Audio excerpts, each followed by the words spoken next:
Hi, this is Mark Oelze with Pledge Talk, and my good friend Chris Greenlee, who lives up on a mountaintop on a narrow ridge in Tennessee.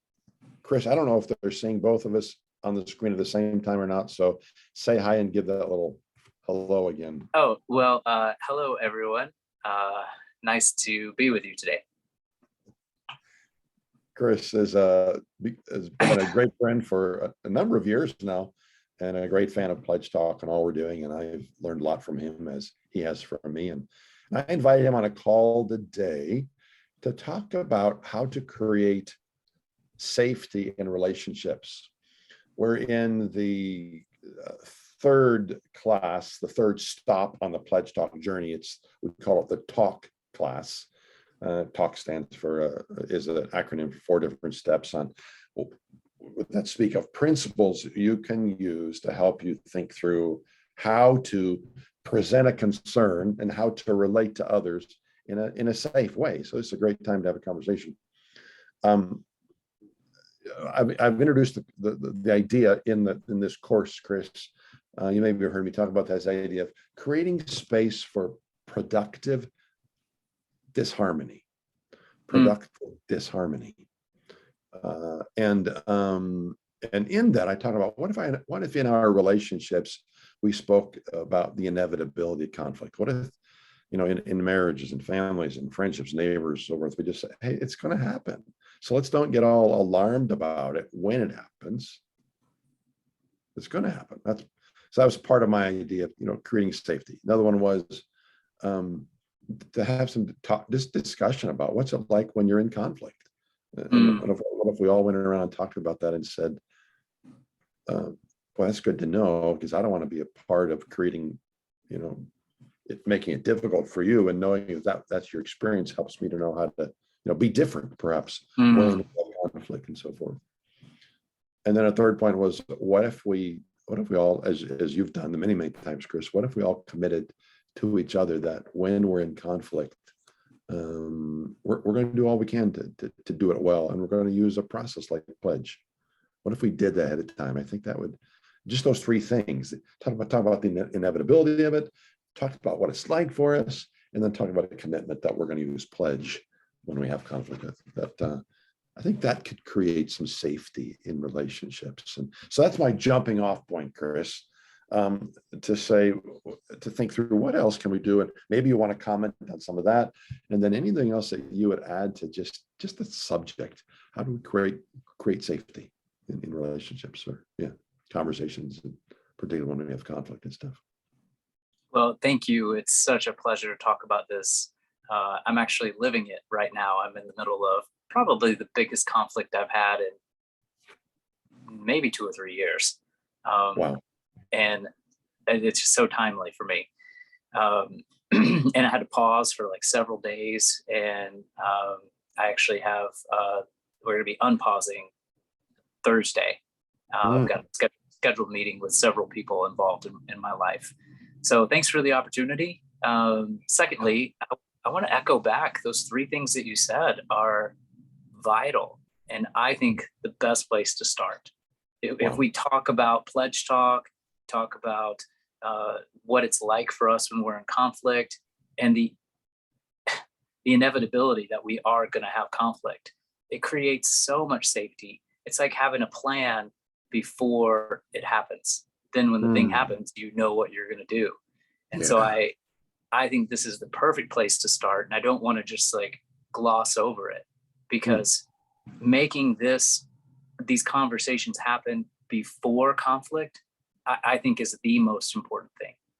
And so definitely start there, and start with the people that you already feel safe with would be something I would add to it. That's a great place to practice. Yeah, I like that too. Yeah, just the idea of it's a great place to practice. It's a great place to just start living this out. I think that's good. I think that's great. I like that, Chris. Yeah.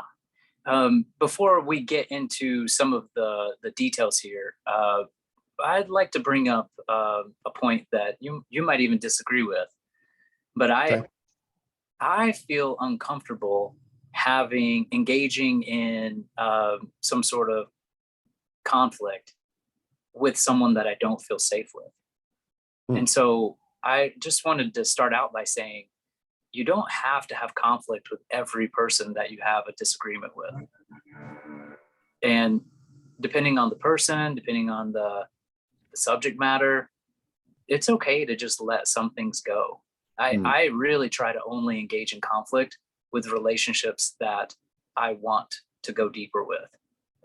So it's almost like conflict is a privilege. It's for the people that I love the most. And framing it in that way helps create more safety as well for me. And so I want to just give you guys permission to let some of the pressure go. You know, somebody cuts you off while you're driving. You don't have to chase them down and have a conversation with them. You know? Exactly. Yeah. No, I think that's great. Is it, and is this what you thought that you weren't sure I would agree with necessarily? I don't know. Potentially. Yeah. You don't know. Yeah. Because it's not something that we get to talk about a lot. Okay. And I just want to be sensitive that you might see it differently. Yeah. And I feel safe enough to disagree with you, even if we do see it differently. And I'm open to your thoughts because you might influence the way I look at it. Yeah. But I want to throw out that I don't feel safe with everyone, and I don't want to engage in conflict with just anyone. Yeah. So that's my approach. No, I like that. So, well, my first thought is, before we hopped on here, you mentioned that you had some ideas that might not be everything I agree with, and am I okay with that? And my thought is, in my head, it's like, Chris, if you and I can't talk about something that we disagree about, man, I think we both ought to get off this horse. Yeah, well said. So, yeah, for sure. And why don't we practice what we say, right? We'll say up front, inevitably, you and I both know we don't agree on everything. That is so true. Okay. And we've had fun with those disagreements too. Yeah. Big disagreement. Yeah. So we'll start off practicing what we just started to preach just a few minutes ago. This inevitability going forward, we're still going to have conversations or ideas where we don't agree on. Yeah. And on the one hand, that's okay, right? Yeah. And number two, what you were saying a minute ago that I really liked a lot is that a couple things you said that I really liked a lot is one is our relationship worth it enough though that we are that we deem it worthy enough to have those conversations. And I know you and I both would say absolutely. Absolutely. And so, yeah, if we disagree, we disagree. Let's have conversations and let's talk them through. And then in the process, the next thing you said, Chris, I really appreciate about is that the likelihood is that we'll influence each other, or at least the possibility certainly exists. In one way or another, we'll influence each other, or you, me, or me, you, or both of us together. And boy, we've had that happen many, many times. Yeah. So I love that.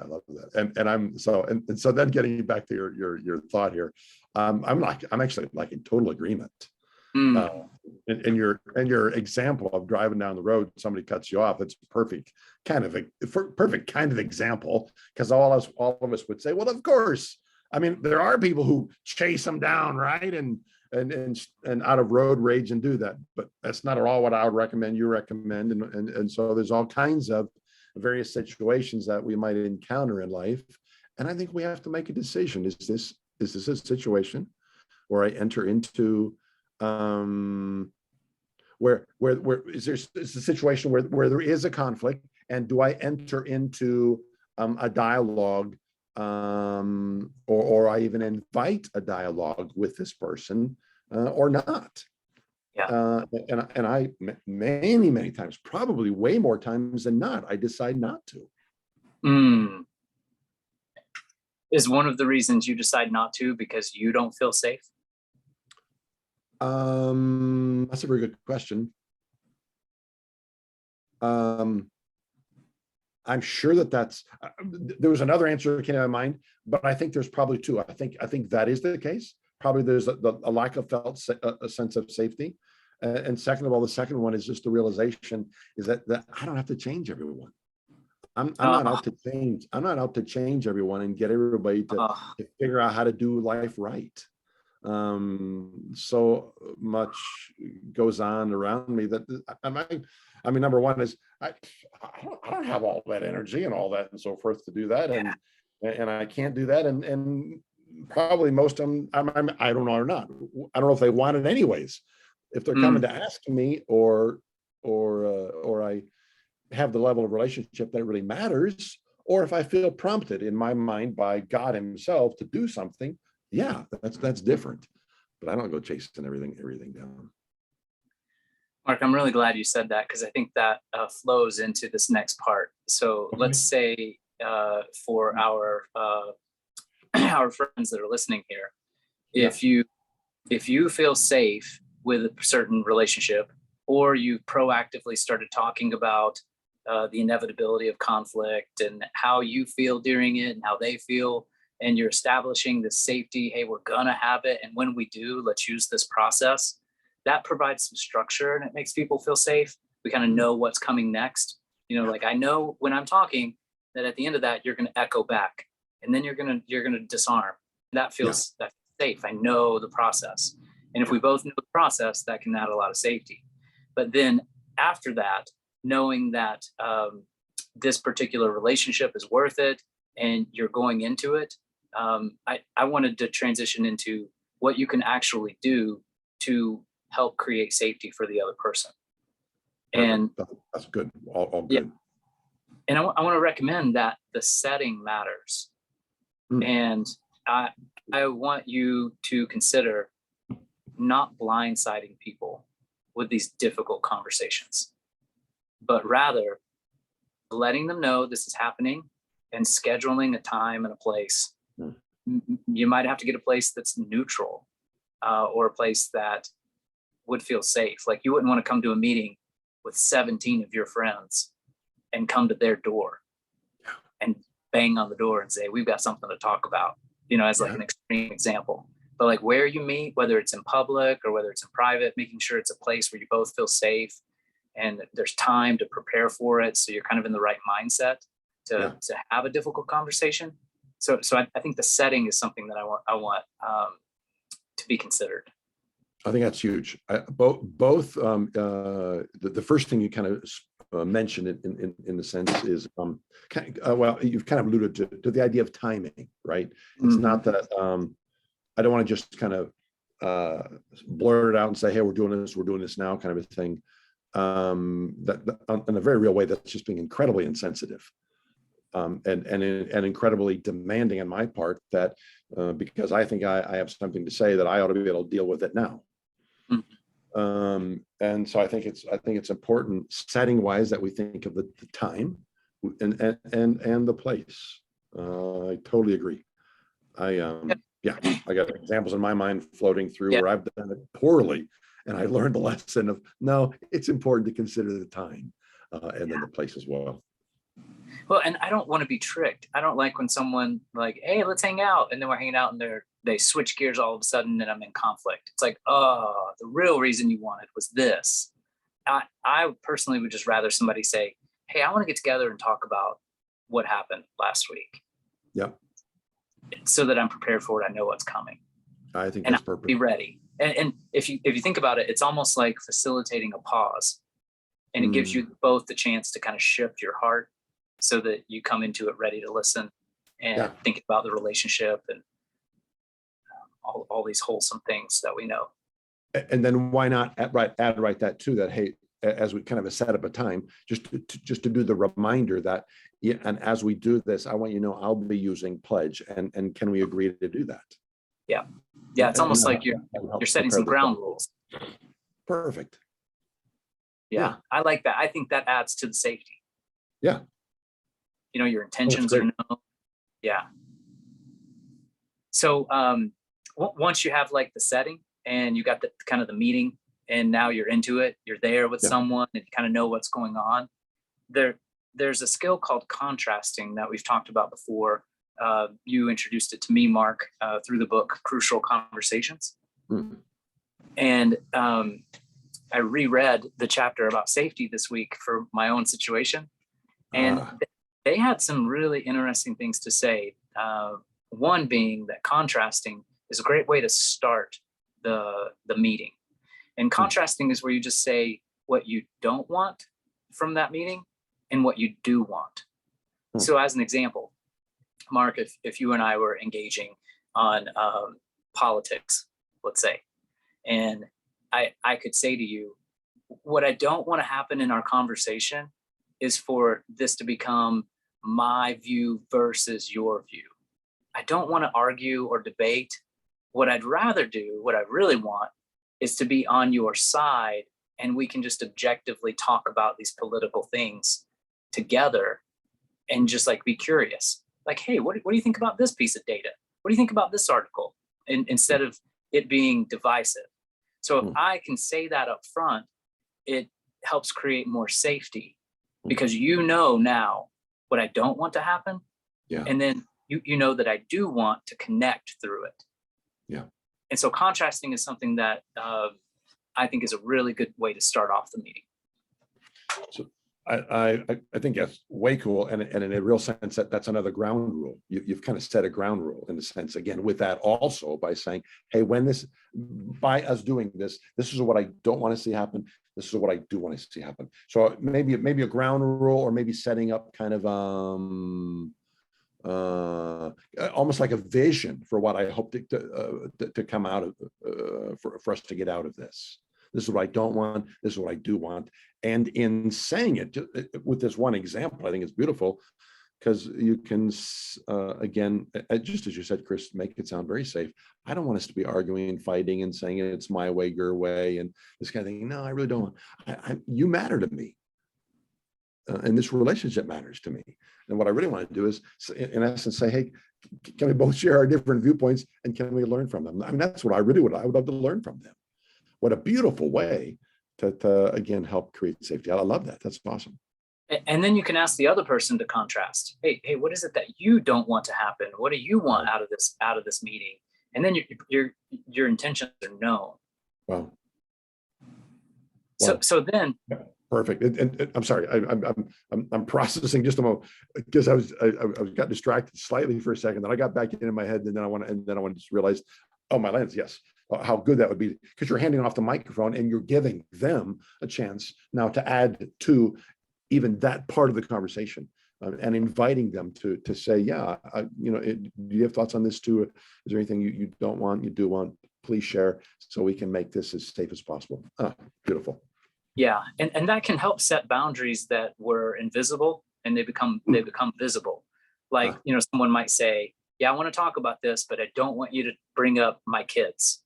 I'm not ready to talk about this portion of the conflict or whatever. Wow. And then you're like, oh, okay, now I know that if I cross over that line, there's some safety issues.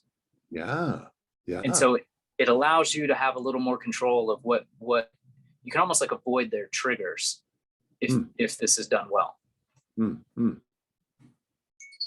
Chris,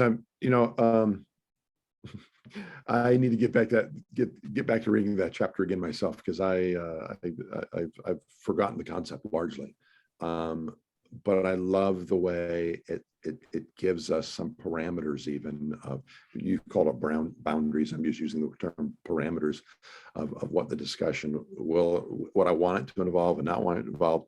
You could expand that to say, in a number of ways, but what I don't, you could, as an example, you could say, what I don't want is for this to drag out for an hour, 2 hours, because I know that can be anxiety provoking for all of us. But what I do want to do is, I'm wondering even if in 15 minutes or 20 minutes or 30 minutes, if we could share kind of our main thoughts, differences, and then maybe take some time to reflect on it.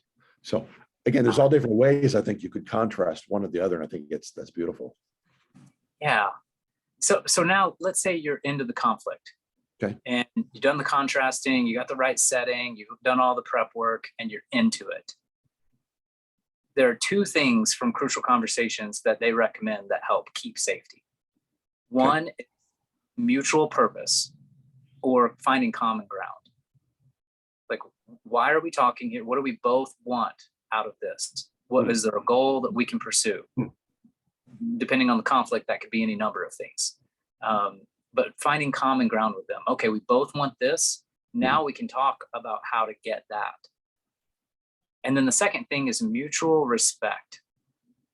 And I think it's pretty evident that if respect is not involved on both sides, safety doesn't exist.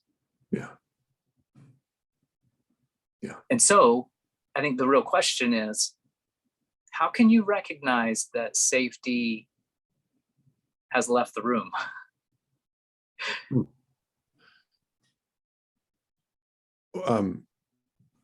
Go on, say more. Well, I wanted to throw out some like body language signals. Okay. If the conversation has turned more into a debate, it's and let's go back. There's another concept in Crucial Conversations that's important here. Please go read that book. But they say if someone doesn't feel safe, we all go either to towards violence or towards silence, and to varying degrees. Like a form of silence is sarcasm. So if someone's being sarcastic, they're not really saying what they think directly. They're trying to just kind of get around it. And if someone doesn't feel safe, they might change the subject kind of abruptly. And so if you notice that you or the other person is starting to become defensive or hesitant to share or aggressive, those are signs that safety is in danger or maybe has already left the room. Yeah. And so if we can come back to this, like respecting each other, maybe even having to contrast again, you might have to circle back and say, hey, I feel some tension, that I want safety. I want you to be comfortable, because if we feel safe, we can talk about anything. And so if someone's afraid they're going to be criticized or judged, or things are going to get damaged if they say what they really think, you can't have a real honest conversation. So I think part of this, if we're trying to create safety, is recognizing in ourselves and others when we or they don't feel safe, and then practicing how to bring it back to the common ground and respecting each other and all the things. Yeah. You've said a lot in the last 4 minutes and 39 seconds. I'm going to pause for just a moment. I'm suddenly aware that I'm distracted because my furnace is on the background and it's making a loud humming noise that I wanted to turn off. And I didn't. And I'm going to text my wife really quick and see if she can turn it off. I know it's just like everybody on Zoom is now listening to us. Well, while you're doing that, I want to acknowledge that this is healthy. If you feel distracted, to just admit it. And you can pause the conversation. You can come back to it. You can say, hey, you lost me there because you talked a lot. And let's go back and echo and just make sure that I'm with you.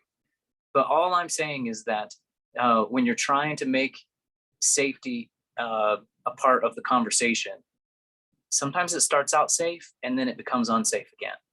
So being able to recognize, oh, I don't feel safe, or my friend here I can tell they're being hesitant, or, oh, wow, they just got like aggressive or defensive. Yeah. Just realizing, okay, we may have lost safety. Let's bring it back. Yeah. And we can bring it back by either literally just saying, hey, can we pause a moment and kind of go back up to the first part of pledge again and say, can we pause a minute? Because I'm not feeling really safe, or I'm feeling more tension right here and so forth. And then using more of this additional language from the book, Crucial Conversation, we could go back to, maybe literally starting there and just kind of both things dialing down for a minute and or maybe not, maybe just we circle back up and say, hey, I'm feeling some tension between us. Can we just pull back a minute and say, hey, remind ourselves of literally what is our mutual purpose here? Mm-hmm. Yeah. And part of that mutual purpose is in moving into the second thing of having mutual respect. Yep. And or even talking about our contrasting, that one of the things we talked about when we started off that was that we really don't want to be hurtful of each other or critical of each other or disrespectful of each other. What we really want is this. So we can kind of use any of those language or methods to bring us to a better place again in the conversation. And any one of those four we could literally do. We could just pause. We could say, hey, what can we talk about our mutual purpose, our mutual respect? Can we do the contrast idea here again? Because a couple different things. One is we want to bring safety back to the conversation again, right? So that we can have a conversation about anything. And ultimately, so what we can do is what I say in pledge is that we can ultimately, finally, and most significantly, make sure we have a conversation where love rules. Oh, yeah. Yeah. I don't know if you can read my shirt. Love more, fear less. Chris, I love that. That's awesome. I did not read that when you came in. That's way cool. But to your point about that, it might feel like this can get a little complicated. Well, relationships can be messy, and in that mess, we can create beauty. I kind of think of like cooking. For you guys that know my wife, she's an incredible chef, but she is can I just stop in there and say, oh my words, is he speaking truth? Because they lived with us for a month, or no, was it a month? It was about a month. And we had some amazing food. So sorry, man, I know I interrupted you there, but I felt like that was a legitimate interruption. Well, she is a tornado in the kitchen. Like there's all kinds of messy dishes and things open and this and that, but at the end she creates this beautiful food. And I think in a way a healthy conversation can be like that. We might have to say, hey, hold on, I got distracted. Hey, hold on, let me echo back. And then you echo back and you did not get it. And I've been so encouraged when I echo back and I'm wrong, I missed the point. It doesn't seem to offend people. They like the chance to clarify. Yeah. No, here's what I'm saying. And so as we're trying to use all of these different tools, just you have the freedom to just adjust in the moment. This is jazz, you know? This is jazz. But if you keep it safe, you can make some sweet relational music. Oh, Chris, this is awesome. This is good stuff. This is really good stuff. Yeah. Let me just finish by saying at the end, when it's over, you can step back and say, hey, how'd that go for you? Like, what can we do? What can we do different next time? And you can even end by kind of learning from it. And it kind of closes it off and you can move on to the next thing. I like to recommend doing something light afterwards if you're going to continue to hang out with that person, to shift gears. Like, okay, now let's go play a game, or let's go for a walk, or something different, so that tension is not still there. It's not a serious thing anymore. But you don't have to. I remember when you and I first discovered that it was during a tension discussion you and I had in my house, and we thought about that idea, and we said, yeah, let's go play ping pong. Remember that? Yeah. I think I remember winning. No, I don't think you were winning that early on. That just happened the last few times. Early on, I was still. We won't go there. Oh dear. Well, thanks for this. This has been a lot of fun. Oh yeah, it's just huge. I was just going to add one more thing too, and then we'll it's kind of already got really long. But not only to maybe at the end, like say, hey, well, it went well. What we did differently next time, and then let's add, let's do something. End it on a good note of some tension-free, kind of fun kind of thing. I just think another thing, and something you've also talked about as well, is the idea of celebrating. Oh yeah. I like the idea of, hey, we actually did this. So I've done this with my clients sometimes in my office. They say, wait a second. We actually talked through something. Isn't this amazing? We actually can do this. Yeah.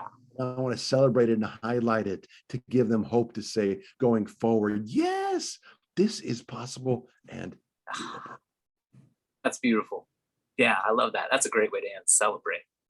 Yeah. And for all of our friends here staying with us on the video, please add to this, respond, let us know what you liked, what you didn't like, what works in your opinion, what doesn't work. We can all like put our information together and we'll be better for it. Absolutely. Oh, for sure. And that's part of the blessing of the community. I mean, there is so much good stuff coming out in the community. I can't even keep up with it already. Just things that we're learning, people are coming up with and speaking about, and it's been a wonderful experience. So yeah, Chris, thank you. And let me just give a shout out to Lois. What a woman. And she is just like stirring, adding so much good information to this and really just inspiring me over and over again. Thanks, Lois. Yeah, that's awesome. I called her our chartist. Yeah, she's putting out some excellent visuals. Wow.